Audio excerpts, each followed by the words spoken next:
Bop, bop, bada, boop, boop, boop, boop, boop. Okay, my meters are showing. Go ahead and speak. Hello, hello, hello. Okay, so it looks like that's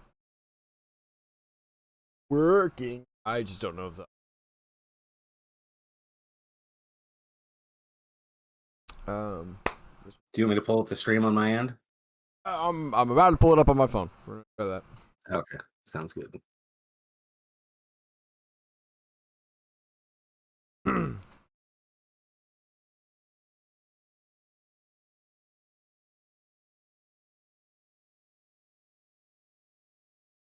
try that. Loading. Testing, testing, testing, testing. Oh, Dad, do you read? Ah!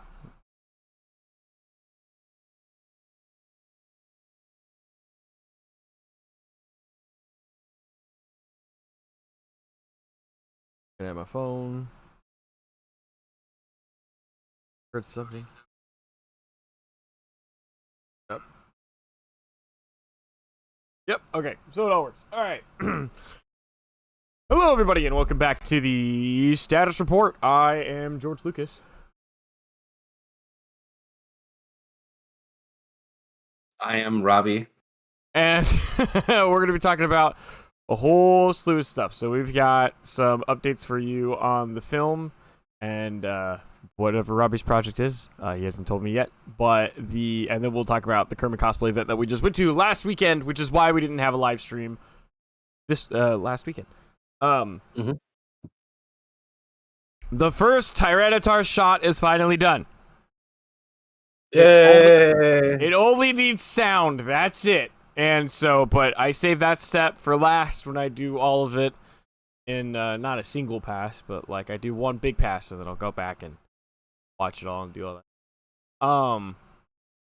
So now I'm rotoscoping the second shot, but that shot is a lot shorter. I've already done the main bulk of it throughout the last week. So now I think it's just a couple more areas of rotoscope work, and then I'll take the footage into Blender and then do the 3D animation of the rendering, and then while that's rendering, take my laptop and go do some kind of writing on some scale. I need to start prepping for the Pokemon video that I want to do after this short film, which is going to be the documentary. I guess a documentary. I don't know. It's definitely a video essay, but I feel like video essays are a subcategory of documentaries. Technically, I would agree. I think that would make sense. So that's the goal this week, is to finish the rotoscoping and start animation for the CGI portion of the show. Robbie, what kind of projects do you got going on? So mostly just a lot of alterations. So one of the big things I'm working on right now is a shirt. Actually, I would love to show it on stream. However, it is literally still in pieces right now. So I don't want to give anything away, but it looks really nice. I think probably the next time we have another stream like this, I'll be able to actually show it to you. I'm probably about halfway done, I'd say, right now. And then I've had a couple people contact me through Instagram since we had the cosplay quest. It's mostly small stuff like, hey, I need like a pair of pants hemmed, or I need like a shirt tailored, something like that. I am talking to one of the people at work. So I work at Cinemark, right? And we all have lockers there, and I put some information up on my locker. Like, you can go to my Instagram handle, like if you need alterations, repairs, things like that. Okay. And there's a lady that works there that she has a dress. She's lost a lot of weight recently, Okay. and her dress is just too big for her now. So we're gonna set up a time to meet. I'm gonna alter her dress, and then we'll go from there. But I'm gonna take lots of pictures and make sure, if you don't already have me on Instagram, you can go to Son of a Stitch 92. That's the name of my handle. You'll see Sleeper Cell clothing, and you can see pictures from the cosplay. You can see pictures of my current project, and you can see pictures of some of the things I've done in the past. But that's pretty much it for right now. Oh. Mm-hmm. All right. So, like, what kind of like shirt is it? Is it like a modern shirt, a fantasy shirt? Is it? So I went with a two-tone. So it's got, if you've seen those old Western movies where they have like the almost epaulets that come down through the front there, and then in the back It's like a Western style, but I did like a Okay. modern version. So the base color is black, and the accents on the collar and then on the actual like the button, the center front, and then some of the stuff on the side here is all tan. So it's a black and tan combo shirt. And I decided not to do any pockets. This is going to be like an undershirt for dress occasion. So like if I have suspenders on, I'm not going to have pockets that get in the way of the suspenders. And then it's form fitted, so it's gonna, not make me look fat. It's gonna make me not look too skinny either. So, Gotcha.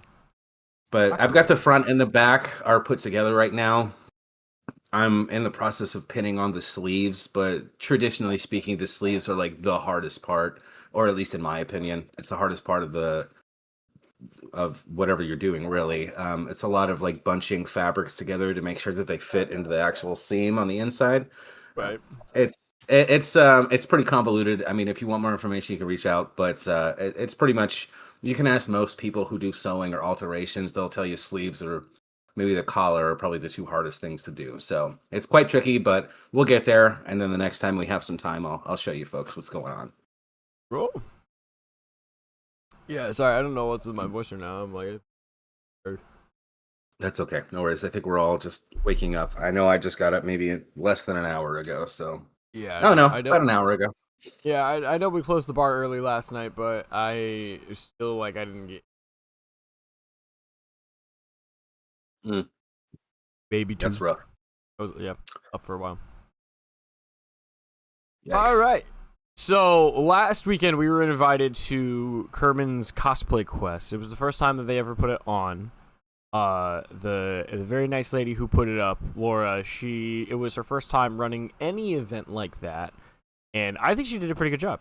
In terms of running the event as a getting essentially a small convention together and getting people together to talk about just costume making. I thought that was a lot of fun because all the cons that I've been to, they're traditional conventions where it's like people are coming with booths selling crafts and selling collectibles and Mhm. cosplay is part of it, but that's not like what it's centered around. Yeah, definitely.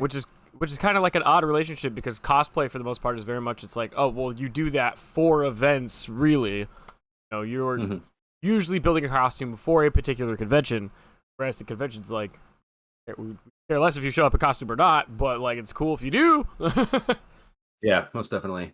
I did like the opportunity that so the biggest thing for me that I saw that I don't see anywhere else when it comes to cosplays or any kind of conventions is all the interactivity that was going on. I mean, you Yeah. had booths with people that were doing like free projects. We had kids games. You had those folks that were in the corner that were doing. They had like that huge, massive thing of EVA foam, and they were teaching people how to make horns and Yeah. boots and all this stuff. And it was all free. It was free to attend. It was free to go to the projects. It was free to talk to people. If you wanted to buy something, they had people there for you to buy outside. They had like vendors and they had food trucks and all that, but it didn't cost a dime, and that was what was so cool about it. Cause I think a lot of people spend a lot of time making money and trying to save for these kinds of conventions. And it was small, mind you, but for a first time, I mean, it was great. I had a great time. I think it was a really good opportunity to go out there and even talk, see, and just for them to get the experience running something like that. I think next year is going to be even better. Oh yeah, I can't wait for next year. I think next year Mhm. we talked about upgrading our booth and figuring that out because one of the things that Yeah. we didn't do that they really wanted us to do, but I was like, I have no idea what to do for this, was they wanted us to do a presentation, and I'm like, I don't know what to present or what we mean by this. That's because I'm just having a hard time understanding the instructions. You had a presentation ready to go, but due to But again, miscommunications we on my didn't. part. No, it's okay. We didn't coordinate it. I kind of figured when the first time we talked about it, basically all the information that we had was, hey, this is where it's going to be. This is what we're doing, and we're thinking of having you folks talk and like a Q and A. At least that's what we thought of it as. So I Yeah. made something like as like a maybe if we need it kind of situation. Which I mean, it's fine that we ended up not needing it because people could just come up to the booths and talk to us if they needed to, and we could elaborate on whatever it was. Even if you weren't there, we had the chance, like I had the chance to talk to people. I knew enough about what you did to be able to speak to it and give Yeah. them little bits of advice and things like that, and likewise with you. if I wasn't there and they had a question about sewing, I'm pretty sure you had enough knowledge to tell people, hey, this is what we did, or this is how it happened. Right. And then, if they need to, they can reach out to us with any other questions. So Yeah. it happens. We didn't really get a lot of info from your sister until like the day before, and we had to.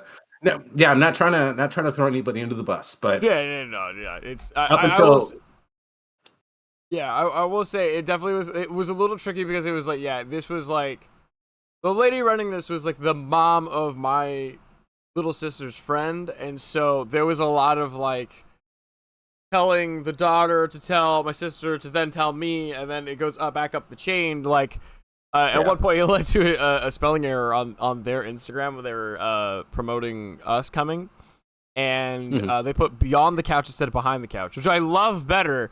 But then going back and looking at it, because we were trying, I think we were, were you two it on the drive there? Right? Or did we yeah. do it back at the hotel? Yeah.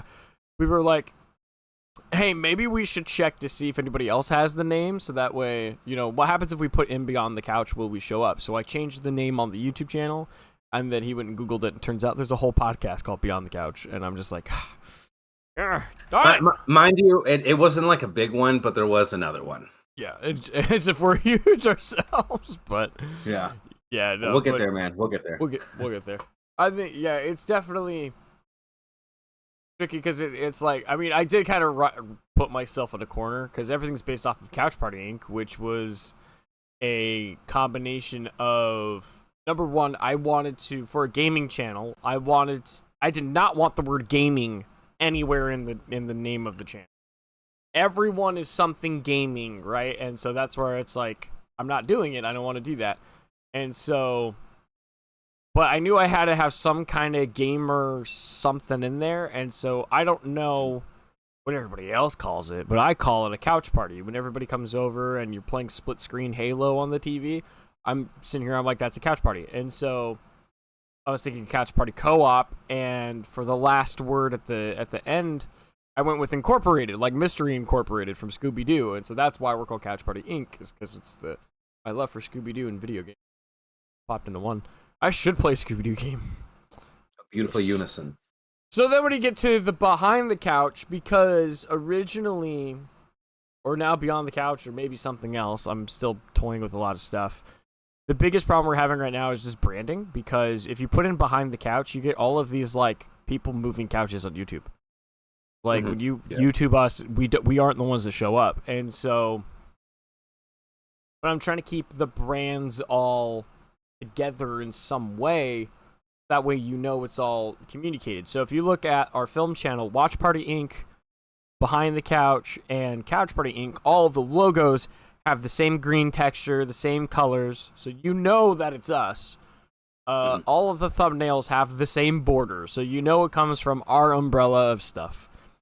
And now it's trying to figure out, like, well, what name sticks out, because I want it to be a direct correlation to the other two channels as well. And so I'm thinking maybe we might have to come up with something that's not... We have Couch Party Incorporated, we have Watch Party Incorporated, because you have Watch Party, when you get together and watch movies with your friends. That's what Watch Party Inc. is. And then... So I'm just trying to think, what is I guess what is the type of party you get when you all get together and build costumes and do projects and stuff. Man, I don't even know it. I don't even think I've had a word for it. It's just we just do it. Yeah, because it's like, and it's hard because like behind this channel is our catch-all with everything that we enjoy doing. So it's not just gaming, it's not just Legos, it's not just cosplay, it's not just film, it's not just visual effects. It's like this is our everything else that we're interested in. And so I'm just like, what do we call it? Maybe since we do everything inside the shed, we should just call it In the Shed Corporated. In the Shed Corporated? In the Shed. In the Shed Inc. No, that sounds kind of creepy. And, gosh, no, what could be? Because I was like, well, in the 501st, we have armor parties, is what we call them. And so I'm like, oh, we could do armor party. It's like, but we don't do just armor. Like, we do so many things. That's the hard part. I'm having an identity crisis. That's okay. I think we all are. We'll get there. We'll figure it out. I just know like sub-series on each of the channels I want to do. Like I want to do, and I need to talk to Sky about it because we've talked about doing a Lego channel before, and I'm like, I really, really, really want to tear into all of the Lego sets that I've accumulated. I have close to 30 to 40 different sets that are unopened that I just want to build. But I'm straying off topic here. Cosplay. Yeah, so we got the pictures. They sent us they had a photographer there who dressed up as Peter Parker, and she was taking pictures of everything and all that stuff. So that's what we were able to use for. That's why we had the thumbnail that we do. But I'm waiting for them to send me the email because they were talking about the stuff. They're like, "What can we improve upon?" And I'm like, I can't think of anything that could have gone better other than like. I know what we could do better. Like I know what we could do better at our booth and how to like articulate what we're there for and what we're doing because we were invited because of my Mandalorian. So if you haven't seen our Mandalorian video, I have the link in the description. Go watch it later. But Robbie helped me get it across the finish line. Or I shouldn't say across the finish line because it's not 501st approved yet, but we got it to a point where we could take it to my mom's school and I could wear it there. And they were really impressed with the 3D printing aspect of it. But I explained to them, I'm like, well, there's the 3D printing aspect, and then there was getting it onto the suit, which is what Robbie did. And so I was like, I gotta bring Robbie. And so they were like, absolutely. So then that's when I got you, and we went. Yeah. And, but our whole thing, because then the way they promoted us is they wanted to promote us as behind the couch or beyond the couch. And I'm like, okay, but if that's the case, I guess the one thing that we could talk about is costume making in film.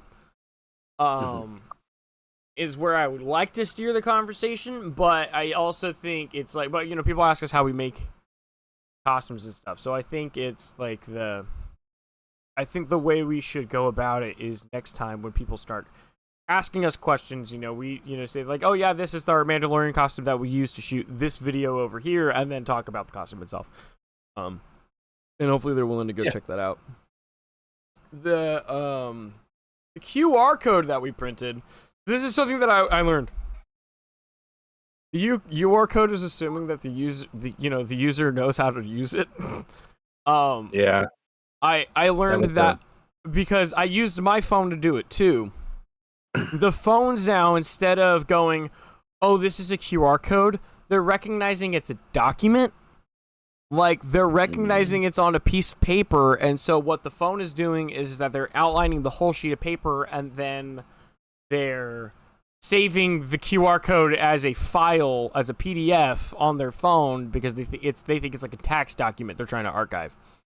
And so, whereas if you go to Google Lens and you scan it, then it recognizes it's a QR code, loads up the URL, and asks you if you want to open it, and then you hit the shutter button to open it. So I think the next time that we do that, we should make sure both of our phones can scan it, because it was only on my phone that I tried that, and everything worked perfectly. But I don't know if it's because like the newer iPhone and only iPhones can do that or what. But yeah, it ended up being a huge. Yeah, it ended up being an issue, and people were trying to get there, and yeah, that was a lost opportunity for us to get more people onto the channel. So which we did get some subscribers. Which, we got a handful. I didn't know how this was going to go because we've talked about promoting our stuff at conventions before, where it's like we could go and we can get like some stock of like some shirts, and especially for Totodile Hunter 2, I have some artists saved on Fiverr that I want to get a hold of and be like, hey, can you design this to put on shirts and stickers and stuff, and then pay them, and then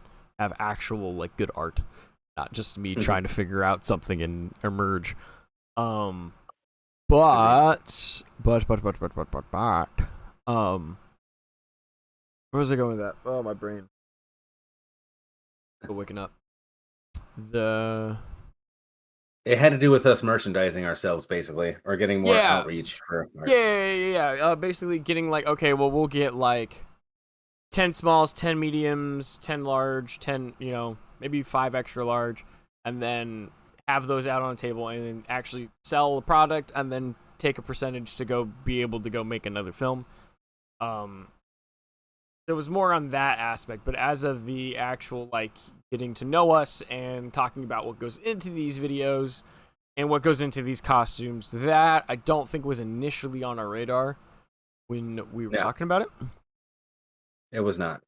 I do think what we should do is invest in some type of like shelving. You know, like how I have like this metal shelf over here with my 3D printers on it. Yeah. Maybe what I'll do is I'll go invest in a better one to put those in the shed, because that's where I want to put them.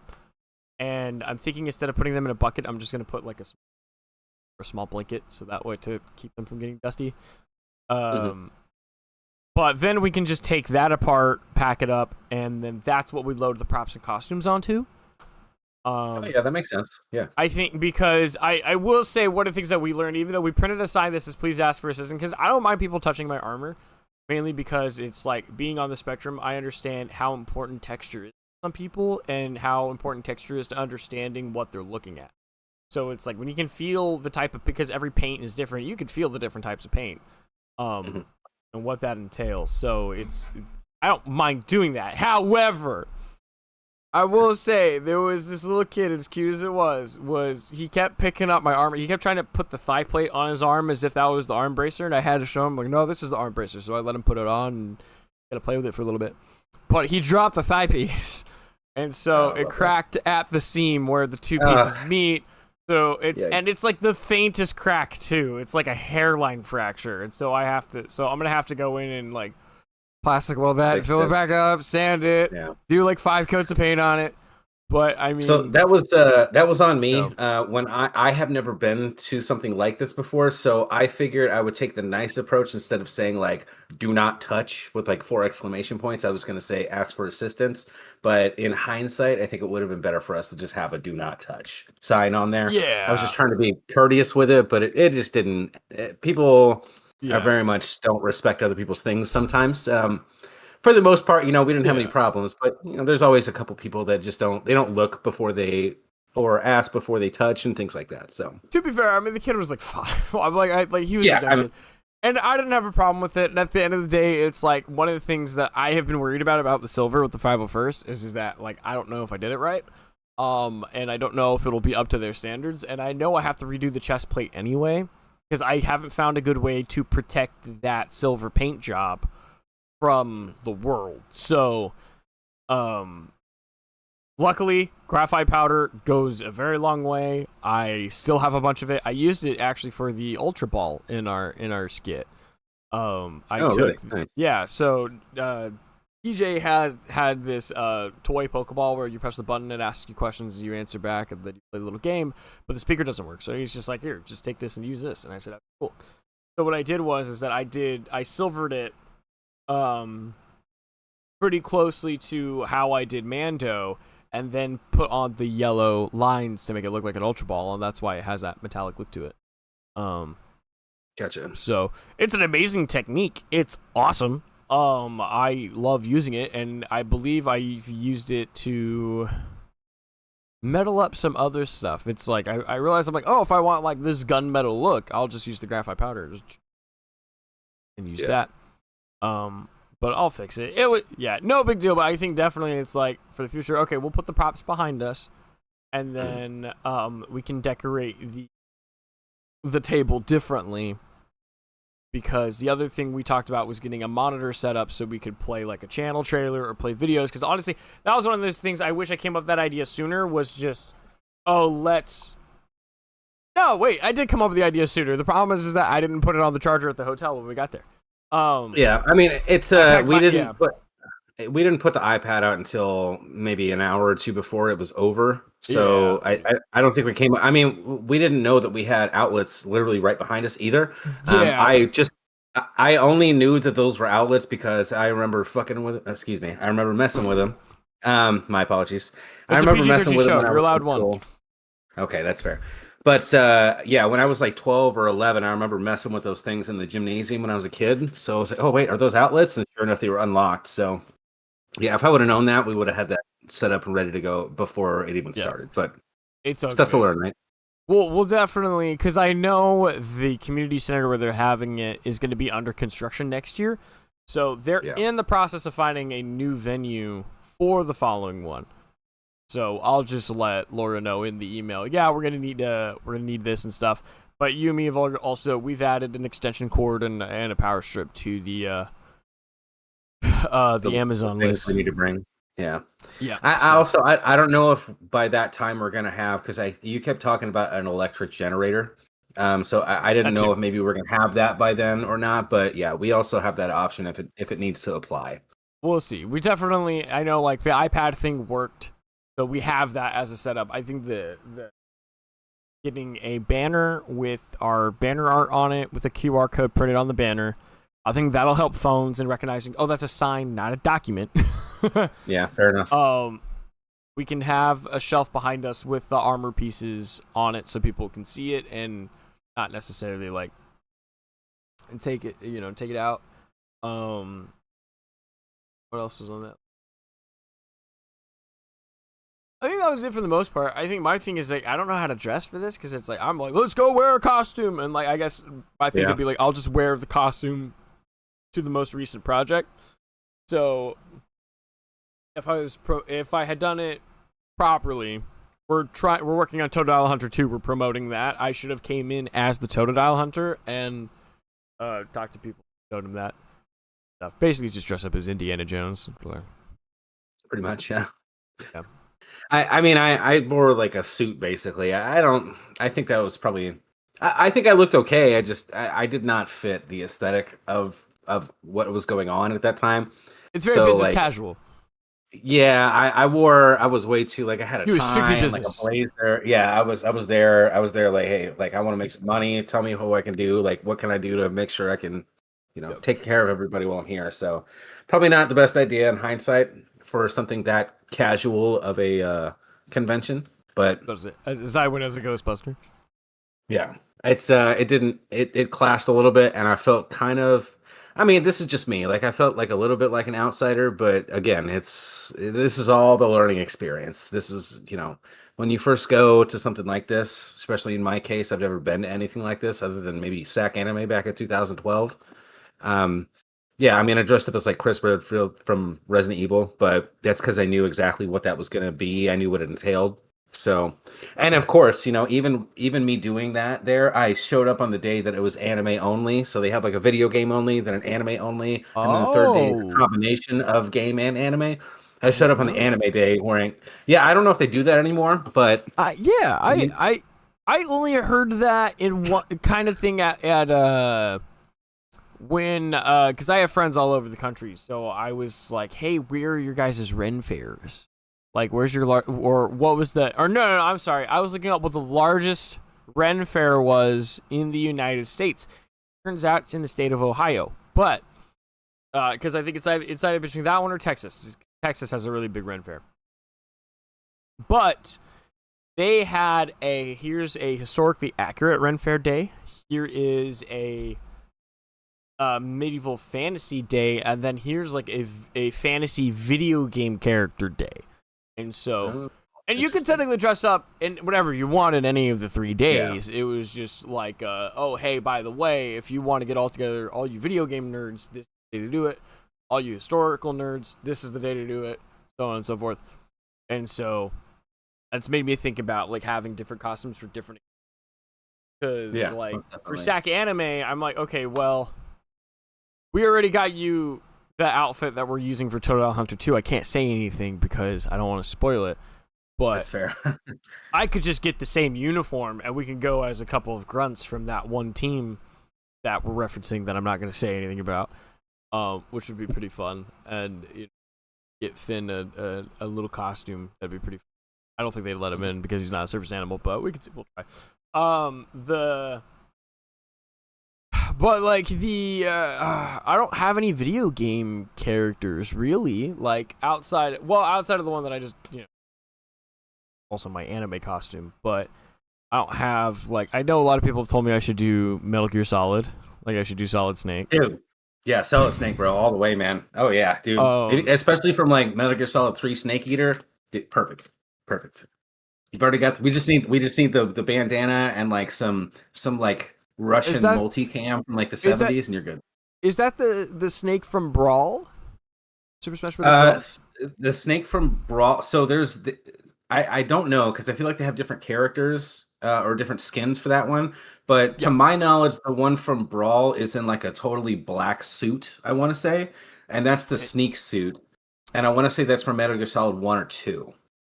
Okay. I know it's the silver one, but all of the different variations that they use, like when you go to fight each other and you can like Mhm. save two your snake and then you can just swap different styles.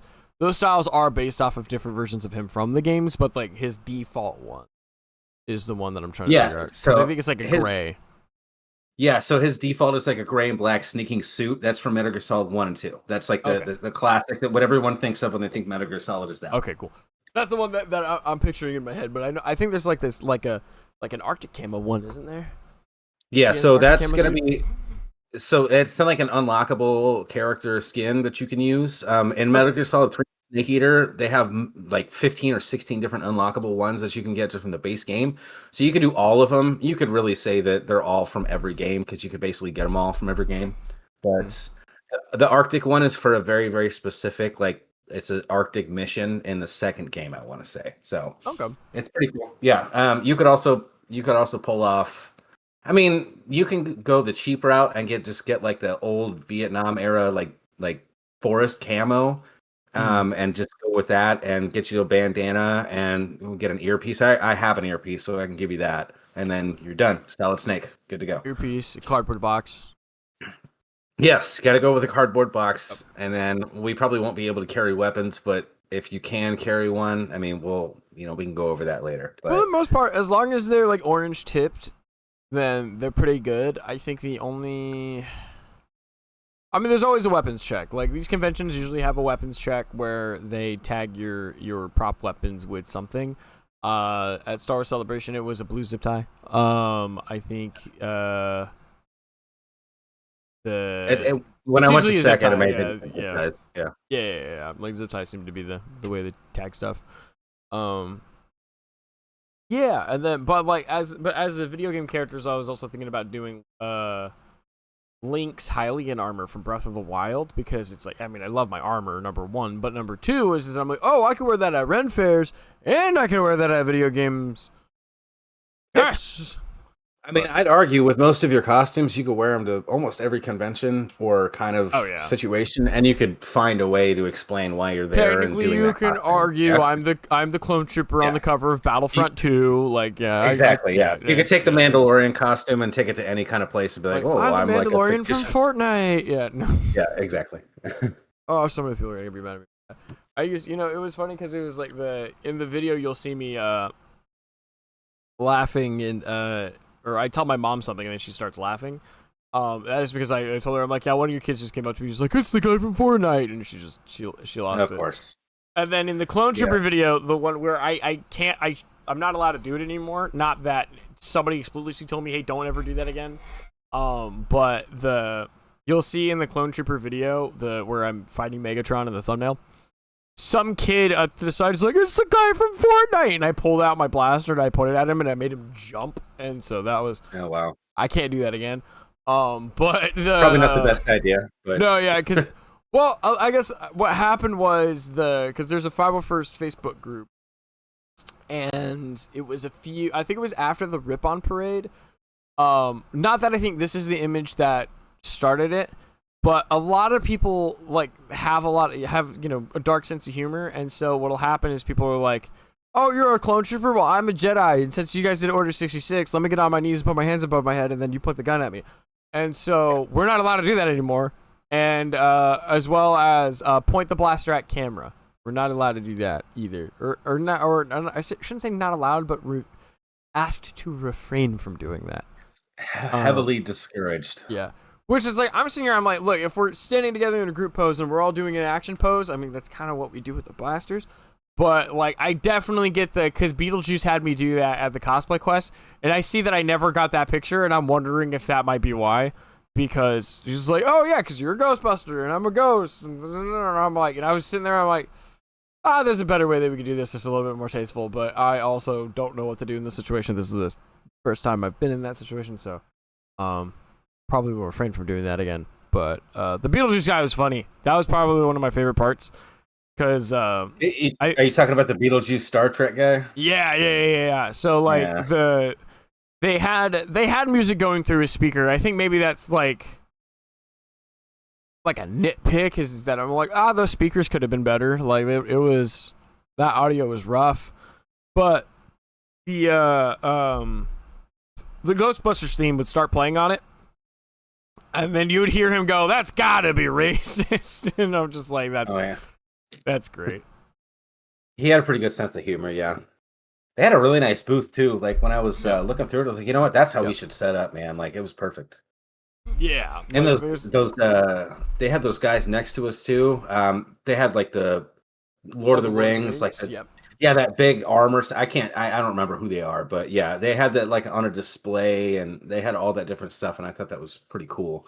Like you could tell that nobody touched their stuff, and I imagine that it probably had to do with the way it was displayed and how good it looked. People were like, oh, I don't want to touch this. Like I don't want to mess it up. So they didn't even have to have a sign on it. It looked professional enough to where nobody wanted to mess with it.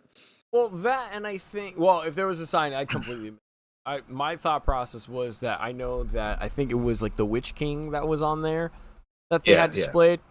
And there's definitely I honestly thought it was more aesthetic because when you look at Mando, you're not like stricken with fear about Mando. He's one of the good guys. He's the one that carries around Baby Yoda and all that stuff.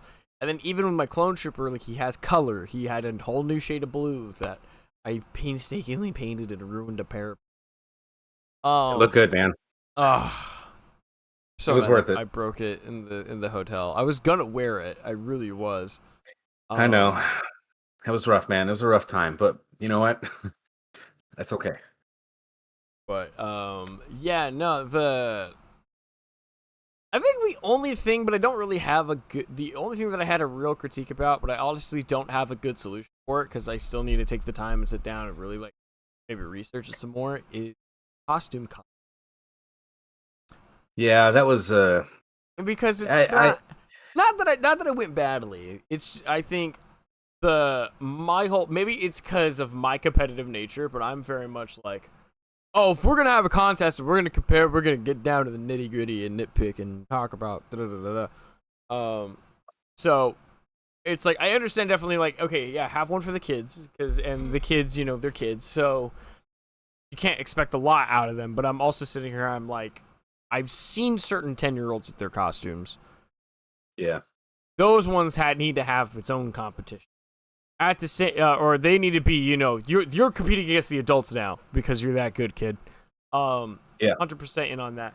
I do think though, I don't know. I guess I want it to be a real contest. I feel like a lot of costume contests are popularity contests, and the way they did this one, which was different from the ones that I had seen before this, was they had a QR code, you would scan it, and they had a Google Forms. However, the Google Forms wasn't ready when they displayed the code and started telling people to scan it. And so I had already entered my results, not knowing that, they were going to do a whole thing where everyone would line up, they would come out, do a little, dance, and then, go to the next half. And that's how you would know who was on the form. I didn't realize that's what we were doing because from the get-go, it was very different from how these things normally operate. But they also didn't have judges, which is what the other ones did that I have seen. I've seen the one at the in Blender. So normally what would happen is you have everybody enter, line up, and I don't think it was split off by age, which they did. They did split it off by age. But there's definitely more We'll come to one of the issues that I saw with that later, but you would go on, they would give you a second to put on like a little performance, and then everyone would, the judges would take that account, all that stuff. The biggest critique I had with that, and from talking with Sarah about the other ones that we've seen, not the Kerman Cosplay one, is that when the same people enter from the year before, they're like more likely to win for whatever reason, and so then they start getting like a winning streak at the same one over and over again. And so I'm like, I don't know how I would go about it to mitigate that. But I also think for sure that if you were invited to the event, say, like, you know, we were invited there, I went as a Ghostbuster, talked about 3D printing, I took pictures with people, I got to have a photo opportunity with people. I deliberately was like, I'm not entering this costume contest. Yeah. Like, I'm supposed to, you know, it's one of those things where it's like, I felt like the cosplay contest should be for the people who are learning how to make costumes and are wanting to make costumes. But if you're so good at it that you've been invited to give out information and teach and present, you don't get to enter those contests. I think that's 100% fair. From a moral standpoint, because it's like, I'm not, you know, it's like, I would have gone and looked at my son and be like, listen, the family bloodline and our reputation is on the line here, because I'm over here. I have taught you things. Go do them. Go. You do it, because we're showing off how you have interpreted and learned your skills. You go do that. I already won. I'm at the booth. So yeah, you know, we got the free. I mean, I know some people had to pay, some people didn't. I'm not exactly sure how that all went down, but yeah, we they essentially paid for got our the chance spot. yeah, so we got our spot paid for, and to me, that's more than enough to where it's like that should not be for us. And that was the biggest problem that I had personally, especially when it came to the second and first place winner, which was the same person. And that was like, like I can't say anything I can't speak on this person. I don't know what the situation was, but it seemed very unfair to me that the two biggest prizes that they had were both given to the same person. And to me, it seemed like I talked to that person and they didn't make their costume; they purchased it. Oh, So okay. so it wasn't made. It wasn't. So it just seemed that seemed unfair to me. If you're gonna win the second place or first place, I feel like it should be a test of like how you can make something versus she just bought a very expensive costume online and then won the competition like that. That seems kind of unfair.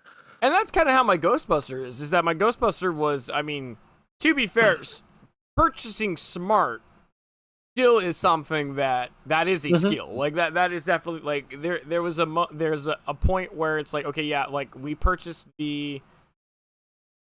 I purchased the flight suit, I purchased my custom name patch. Your sewing skills came in handy because you're the one who fully sewed those on and got them completely onto the suit and looking super nice and professional. And then my Proton Pack, again, I bought that. I bought that from Spirit Halloween. But then I went and battle damaged it. So I don't know what alterations she made to her costume, but I do know that I think that's kind of the other half of the problem when it comes to judging these things, because it's like, okay, yeah, you have your bot costumes, and then you have costumes that were completely made from scratch 100%. And even with Mando, it's like my flight suit was given to me by somebody else, right? And he bought it off of Etsy. Yeah. But then Robbie went in and made all of these alterations. For my Mandalorian, I did not 3D model the models. I just went and tried to scale it appropriately as possible. My buddy Bill went and scaled it appropriately as possible. We put our knowledge of how 3D printers work together to then print all of the pieces, and then I had to go in and get rid of the print lines, fill them out, smoothen it, and then do the painting and the sanding and painting. So it's a mix of, it's always a mix of like, okay, yeah, you are purchasing some stuff, and some stuff is like, yeah, it's going to be already completed because you know better than anybody else what your strengths and what your weaknesses are. My weakness has always been sewing. Not that I'm bad at it. It's just I haven't had enough practice with it. But a lot of my strength is just problem solving and figuring out when we're going to buy this and alter it, or we can make this from scratch.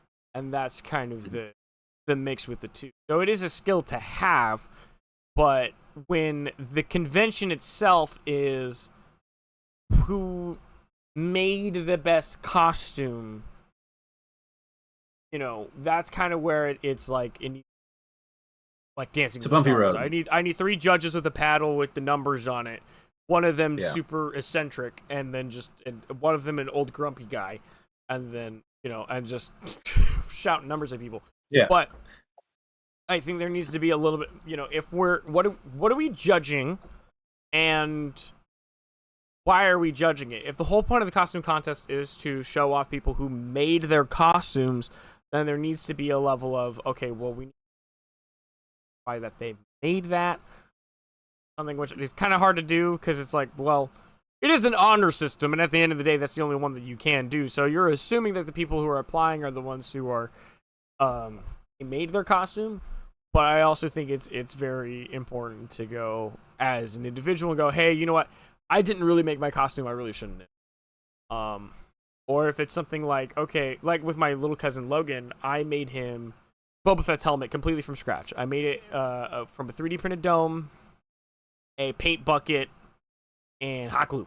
And I made him a Boba Fett helmet. His dad made him the jetpack out of plastic bottles and duct tape, cardboard, and I think we used a Nerf blaster or something. I had a Mandalorian Nerf blaster that I gave Gauntlet. Yes. But the soft parts, the main body of the costume was the store-bought Walmart Halloween Boba Fett costume. So there were elements. You're gonna have you're gonna It's have purists that are like, if you didn't make everything, every little piece from scratch, and like, I swear to God, like if you didn't make the gosh darn fabric yourself, like you're not part of this. And then you're gonna have people that are like, you know what, it looks cool, like let's go ahead and just do it. So I get that. Yeah, it's definitely, because even with my clone trooper, like I bought the kit, like I did not make that from scratch. I don't have a vacuum forming machine. I don't have large quantities of ABS plastic. I don't have the stuff to make resin molds, and so I bought the kits. So I can say positively that paint job is me, 100%. The repair work and fitting it to it, that's me. But as of the actual sculpt and the shape and the details that were sculpted in, that's not me. That's Imperial surplus. And I think that's kind of like what it is too. Maybe I'm just too like, I know my stuff, I know my costumes, and I'm like, okay, I know I didn't make that, so I shouldn't be entering in this. But I definitely would be like, how do we make this look as good on screen? Because that's always my goal, right? Like, my goal is never to enter these contests. It's to make this thing look so good on camera you think it's real. And if I can do that, I don't care after that point. Like that's my bar. That's where I need to be. So I really don't know what could be done to make these costume contests better. Outside of, I would definitely say a rule should be that, like, hey, if you are a vendor, if you were invited by the company to come, you shouldn't be participating in the contest, but you should be allowed to be one of the judges. So it's like, I know that so if she bought her costume, that's fine and all, but it's like, that's also something where it's like, hey, you can judge a costume based off the fact that, okay, well, what was a smart purchase? What was not a smart purchase? Were you smart with your money? What did you alter? How can I see that? You can see that, you would know that information. But then you have me where it's like, you could call me a 3D printing expert. I could definitely judge a costume based off, a 3D printed costume off of like, well, how well did you get rid of the scan lines? Can I see your scan lines? Can I, how did you put it all together? Where did you make your cuts in your model? Let's say like with my Ender 3 over here, the smaller one, printing a Mandalorian helmet comes in 6 pieces. You have to print 6 pieces, put them all together, and make it look like one whole piece. With the CR10 Mini, I had to do it in 3. You can't tell on my helmet for the most part. It's unless you were me who knows where the seam lines are because you're the one who cut. I'm the one who cut the model. You're not gonna know where those were. And so I think maybe I would say that would be my one suggestion is that, hey, the people you invite, have any of them be the judges. Do a Dancing with the Stars style with the 3. And then it becomes more of a numerical value because it's like, sure, your costume is really good for this, but this person's costume is really good for that. If you can at least put in your brain, hey, how would I rate this costume 1 through 10? And compare it to the other 2 people sitting next to you who have very differing opinions and very different point of views, those numbers still add up to a total. And you can compare that total to the next person over and the next person over. But I definitely also think, yeah, it's like for somebody to go home with the big prize and the second big prize, I think that's kind of also like, maybe we don't do that because Yeah. somebody definitely deserves that second. That first place prize is there for first place for a reason. For somebody to go in, like when I play Mario Kart, if I'm in first, I'm in first. I get the gold cup. Somebody has to be behind me to be in second for me to be in first. And so I think that would be. So from what I understand, I think it was the way that they ended up putting the stuff in. So they didn't put it in like everyone is there and then you select who you want. I think it was like for each place that you have, everyone's name is there. So it sounded like she got voted for the most popular for second place and the most popular for first place, which, I mean, whatever. That's it was the first time they did it, so it makes sense that it was. I don't see a problem because it was the first time they did something like this. Yeah, for sure. And it's like, and they're learning. And I think definitely the thing where when you do it also as a democracy standpoint, like the way that they did it, I feel like what's going to happen is either people are going to go for, oh, well, who was my favorite character? Or who was just the more charismatic out of the bunch, rather than going and looking at, okay, we're looking at costume quality. Let's look at it this way. I think that definitely, I also think that's why I'm like, yeah, that should be a judge's thing. Because at the end of the day, you could also just blame the judges if you don't like the person that, if you think somebody should have won by that. But I also think there should be like a fan favorite category. Like, okay, like, hey, maybe you didn't get first, second, or third place with the judges. Okay, cool. But we have another award for like people's choice, right? Mm-hmm. I think that would be a good one to have. I think that would be a good mix where it's like you still have that democratic, like, hey, out of all the costumes that everybody saw, who do they like the most? Great. But don't show that QR code until at the very end of the contest. Right? Let everybody do their performance and then show it. But I think I also think that there was just too many categories. Like when I was going through the Google form, they were still writing. The Google form wasn't finished when I got to it, and I had submitted it before like a fraction of a second before they said, "Don't turn them in, refresh the page. We have finished the Google form." And I'm like, "Oh no." Because I think yeah, so like one of the and so it was like I didn't know who was what, because there was a bunch of characters that I didn't know who the names were. So I only could go make my decisions based off of what I had already known, and so that was where I was like, okay, maybe we should rethink this just a little bit. But I also think there's, to take it a step further, and maybe this is the more far out there kind of idea, I feel like there should be a costume like cosplay league. And maybe this is because I'm like watching way too much Pokemon before I go to bed recently. But in Pokemon contests, you have, and even in the Pokemon League, you have 1 year where there's the Grand Festival or the actual Pokemon League tournament, and you have a year to you have to win these smaller contest, a number of these smaller contests. And you will get these badges and ribbons, and then you show that you've completed, hey, I have 5 ribbons, I can enter the Grand Festival now. Okay, cool. We'll let you in, and now you get to enter the big tournament. I feel like that would also be a good way to curve people who are like, yeah, I keep winning costume contests, because it's like, okay, Kerman Cosplay Quest, yeah, that person, let's say that person won there, and they get the ribbon. Well, now, in order to enter the really big one at the end of the year, they have to go to different cosplay contests in Clovis, in so-and-so. And then you have to collect these ribbons and then enter the really big one at the end. But once you have your 5, you can't enter any more throughout the state. I feel like that would be a good way to do it, because then it's like, okay, you can, we have so many cities and counties in, California, yeah. It allows number one, it allows the people who are really good at making costumes to get out quickly, because it's like, okay, you just go to 5, you get your ribbons, you go to the main contest, and then you'll have the big thing. But that's if you like want to take it into like a sport essentially. But I do like that. I think it'd be a lot of fun. Because oddly enough, in Pokemon contests, it's the exact same thing. If you ever watch the anime, it's like you have your performance stage, and then the judges judge you on that. And then the second stage of a contest, which obviously this wouldn't happen, but there'd be the battling stage, and then you get judged for that. And so it's a. But obviously, we would just stick to the performance and cosplay stage. But I think that would be pretty neat, in my humble opinion. But there'd be a lot of communication on every front. Like, it would have to be the same group of people running all of the contests, or you could do it like how the Pokemon TCG does it, where it's like, okay, here are the rules and regulations.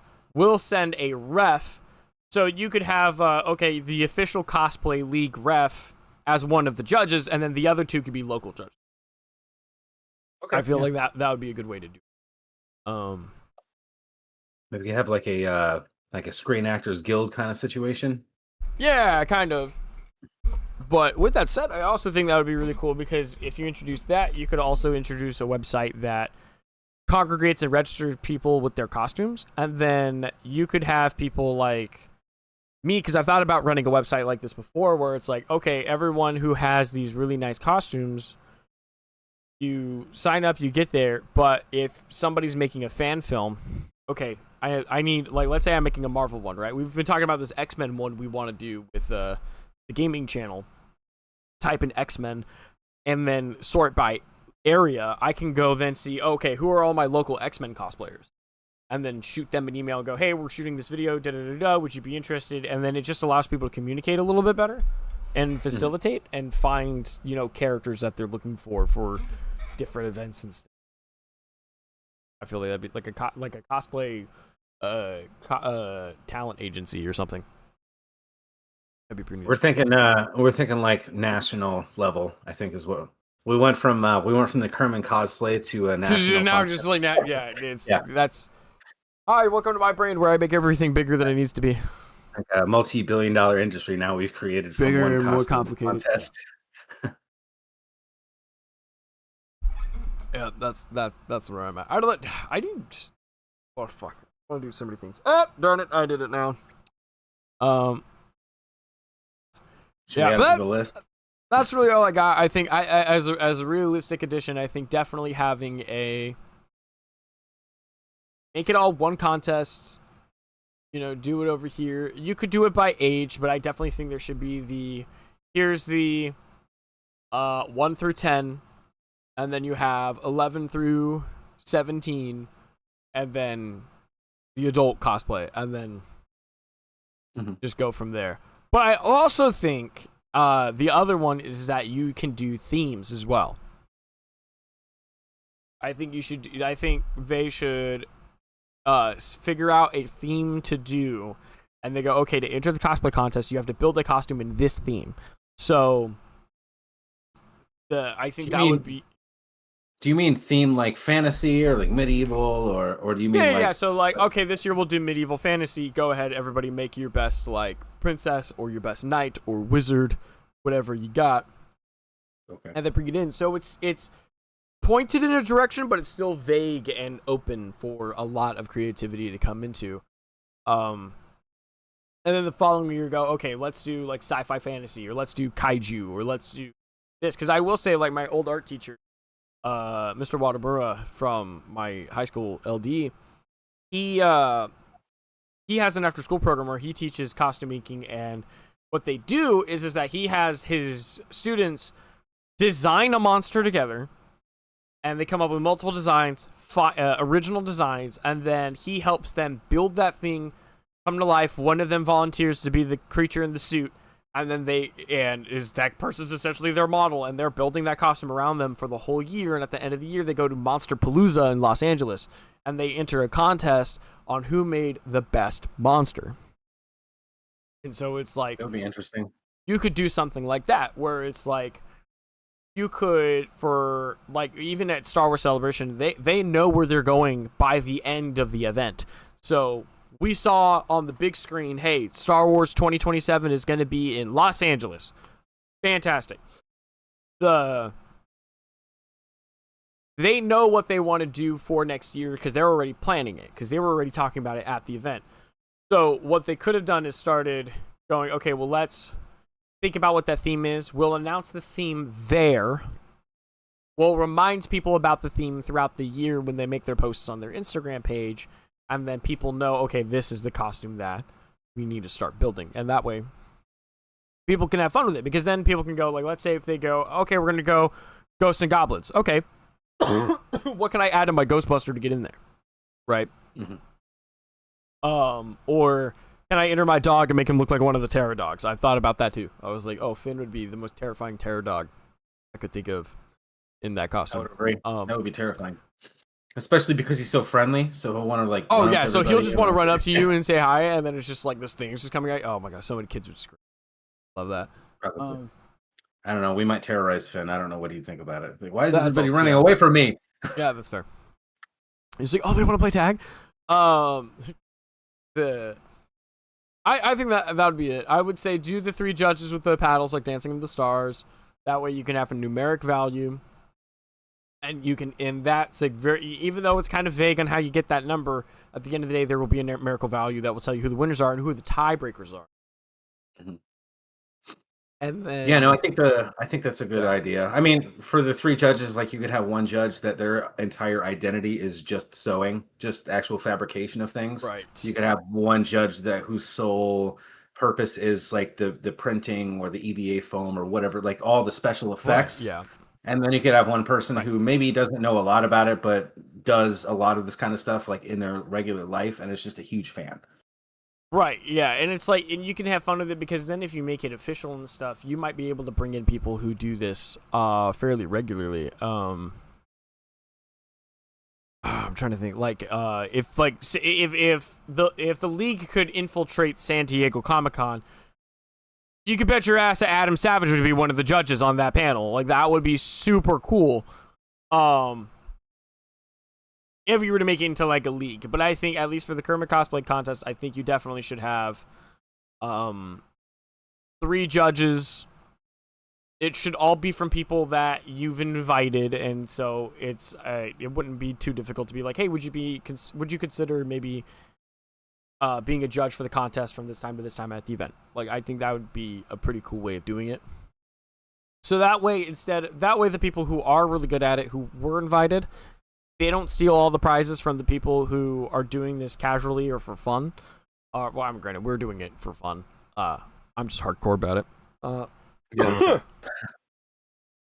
But they can still participate, and I think that would be a good way to balance the people coming in, because I think it would be super disheartening to come in and find out, like, if I would, part of the 501st entered the Weekend Blender costume contest and won, we hold ourselves to such a ridiculously high standard, and we were invited there. That is totally not fair for the people who came in on their own. Casually. And yeah. It's like, if you're staff or invited judges, but we're talking in circles. But you know what I'm saying? Yeah, I mean, also, so my other thing, okay, you know what? This may be a hot take as well, but for me, like, also on the other end of that spectrum, you have somebody like, let's say, like a really attractive person that wore an Emma Frost costume from Rivals or something like that. Okay. And then, like, obviously, with the kind of people that you're going to find at conventions, I mean, there's going to be people that are going to find stuff like that very nice. So on the back end of that, you have people who just are conventionally attractive, wearing conventionally attractive costumes, and then you have people that are hardcore costume makers that make very, very detailed items and hold themselves to a very high standard. And you could have, people in the middle. There's no chance, there's no chance that they're going to be able to get something like that, because they're competing against people who have made it their life to make these costumes, or just have conventional attractiveness in general, and they can wear things like that and be very popular. Because, I mean, let's be honest here, a lot of conventions, they have things like that. If you've gone to any convention yourself, or any kind of anime show, or any kind of fan art, anything like that, you're going to find a lot of people who are very cladly dressed that are conventionally attractive people, whether that be females, males, non-binary, whatever you got. It doesn't matter. But yeah, looks versus talent versus casual. That's usually what we see. And at the end of the day, it's like costume contests are another form of popularity. Why Oh, very much. you have that secret fourth award where it's like, okay, you have your first, second, and third place winners, but that fourth award is fan favorite. That's when you pull out the QR code, everybody scans it and goes, "Hey, this was actually my favorite costume. I feel like they should get that people's choice." And then Definitely. create that kind of curveball in there for sure. Agreed. Other than Well, we'll that, just it is a little after 1 o'clock. I have a couple things I got to take care of, so I'm gonna hop off. But yeah, no problem. I wanted to give you at least an hour of my time so we could actually talk. So 100%. Hey, as long as we had something interesting to talk about, that was kind of my requirement. So, go. no, very much so. I had a good time.